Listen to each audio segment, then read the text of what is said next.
When I was a young man, I had a persistent obsession to always be busy. I felt my worth was measured by the number of tasks I accomplished each day. If my schedule was empty, I felt anxious. If I had a free afternoon, I blamed myself for not being productive enough. I believed that time only mattered if it was filled with activity, achievement, or something that produced results. I pursued my career like a sprinter. Late nights, early mornings, answering emails, even during dinner. Even vacations with my family were interrupted by work calls. I didn't know what it meant to truly relax. In fact, I feared it. I feared sitting still, feared silence, feared the emptiness within my soul that I had long ignored. I remember clearly the day everything began to change. It was a summer afternoon when I was 37. I had just gone through a painful divorce and lost a close friend to illness.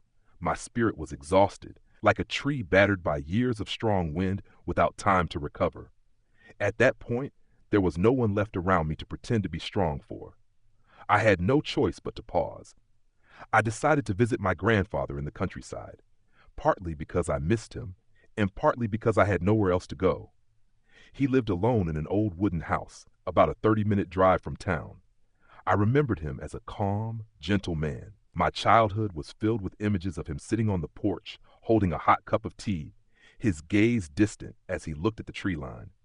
When I arrived, he was just the same. Perhaps he had never changed. I stepped onto the porch, feeling a bit awkward, like a child returning home after getting lost. "You're back," he said, his voice deep and warm. "Sit down, don't say anything, just listen to the wind." I sat beside him. The space around us was filled with the sound of cicadas and wind rustling through the trees. No one spoke. I felt awkward, wanting to pull out my phone but refrained. He closed his eyes, breathing softly, as if listening to a song only he could hear. The first 5 minutes felt like an hour. I wasn't used to the stillness, but gradually I began to hear the sounds I had long ignored, the rustling leaves, birds chirping in the distance, the rhythm of my own breath. My chest loosened, no longer tight like a wound-up string. "You've been living too fast," he said quietly, eyes still closed. "People think they have to do a lot to really live. But you know what? Real life lies in the silence." I didn't reply, just nodded, because in that moment I knew he was right. Maybe I had been running so fast that I had missed the most important thing, myself. I stayed at my grandfather's house for a week. Every morning, he woke up early, boiled water, made tea, and sat on the porch. I began waking up early with him, at first just for company, but gradually I found myself truly looking forward to those mornings, when the sun was still soft, dew still clung to the grass, and the air was so pure you could hear your heartbeat. Grandfather didn't talk much. He taught by how he lived. Mornings were for slow walks through the fields.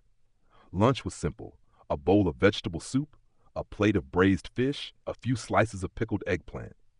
Afternoons were spent in the hammock with the book. Evenings were for sitting outside, gazing at the stars. Once I asked, "Don't you get bored living the same routine every day?" He smiled gently and replied, "You feel bored because your mind is still running.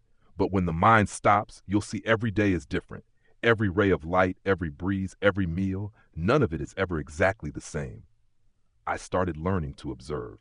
I noticed how the light changed by the hour, how the sparrows chirped just before it rained, how the smell of earth after rain took me back to my childhood. One afternoon, he told me about his younger days, how he once worked in the city too, chasing deadlines and rushing through life. It wasn't until my grandmother passed away that he was forced to face the biggest emptiness of his life. And instead of running from it, he chose to slow down.